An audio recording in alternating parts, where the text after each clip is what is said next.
Berikutnya penemuan mayat dalam karung diduga korban pembunuhan mengambang di Danau Gawir gegerkan warga Kecamatan Legok, Kabupaten Tangerang, Banten. Dan masih dari Tangerang, Banten, mayat seorang pria ditemukan di semak-semak di pinggir tol Karangtengah. Polisi menemukan luka sayatan senjata tajam di wajah dan leher korban.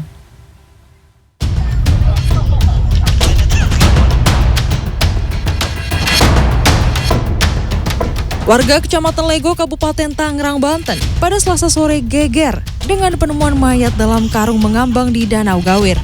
Saat ditemukan, mayat pria yang diduga menjadi korban pembunuhan ini tanpa pakaian terbungkus karung. Tangan dan kakinya terikat tali dan diberi pemberat.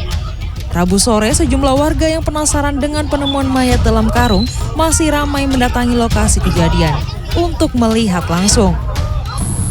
Hingga saat ini penemuan mayat ini masih diselidiki Polres Tangerang Selatan. Untuk kronologisnya itu ada 2 orang mau mancing. Pada saat itu beliau melihat ada sosok korban, langsung beliau melaporkan ke atas tempat dan langsung dipantul ke saya sendiri sebagai ketua RW-nya dan saya langsung pantulkan ke Binamas setempat. Rabu siang, anggota Polres Metro Tangerang melakukan penyelidikan di lokasi penemuan mayat seorang pria di semak-semak di pinggir tol Karangtengah, Tangerang. Saat ditemukan warga, mayat terbungkus jas hujan dengan tangan dan kaki terikat. Warga sempat menduga sosok yang tertutup jas hujan adalah tumpukan sampah. Dari pemeriksaan di lokasi kejadian, polisi menemukan sejumlah luka lebam di tubuh korban. Polisi juga menemukan luka sayatan senjata tajam di wajah dan leher korban. Polisi tidak menemukan kartu identitas dan barang milik korban, tetapi polisi menemukan pisau cutter di samping tubuh korban. Polisi menduga korban tewas akibat tindak kekerasan. Mayat korban dibawa ke Rumah Sakit Umum Daerah Kabupaten Tangerang. Ketua RW mengatakan korban diketahui bernama Suherlan.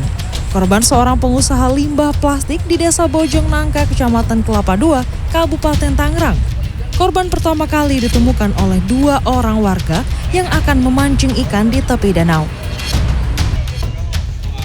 Di Kabupaten Blitar, seorang pria ditemukan tewas di bawah pohon sengon dengan leher terikat tali di ladang milik warga Desa Banjarsari, Kecamatan Selorejo, Rabu pagi. Polisi awalnya menerima laporan dari warga yang menemukan mayat bersandar di pinggir tebing dan sudah membusuk. Warga pun melaporkan menemukan tengkorak kepala korban berada sejauh 10 meter dari lokasi penemuan tubuh korban. Kapolsek Selorejo menyatakan dari pemeriksaan diketahui korban bernama Budiono menghilang sejak 2 pekan lalu. Pria 54 tahun ini sebelumnya dilaporkan ke polisi atas tuduhan pemerkosaan terhadap anak di bawah umur hingga hamil. Mayat korban dibawa ke Rumah Sakit Daerah Ngudi Waluyo. Kasus ini ditangani Satreskrim Polres Blitar. Tim Liputan CNN Indonesia.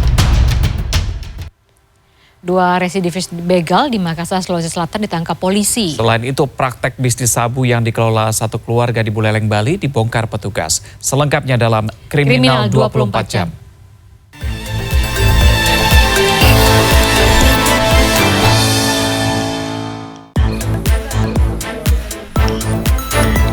BNN Provinsi Bali membongkar bisnis sabu-sabu yang dikelola satu keluarga di sebuah rumah di kawasan Desa Kendran, Buleleng, Bali pada 28 Mei lalu.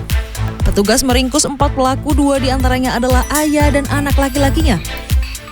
Petugas juga menyita 54 paket sabu-sabu dengan total berat 35,69 gram. Dalam rilis Selasa kemarin, Brigjen Pol Gede Sugianyar Dwi Putra, Kepala BNNP Bali menyebut pelaku melayani langsung pembeli di rumah, termasuk menyediakan tempat untuk memakai barang haram tersebut, layaknya sebuah apotek.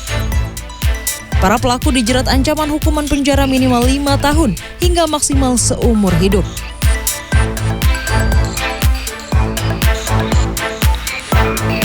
Dua orang karyawan perusahaan provider seluler ditangkap petugas Reskrim Polresta Jambi pada Selasa lantaran nekat mencuri baterai dari 13 tower BTS di kota Jambi dan perbatasan Sumatera Selatan. Polisi menyatakan untuk memuluskan aksinya, pelaku memalsukan surat tugas sehingga tidak dicurigai pihak keamanan tower.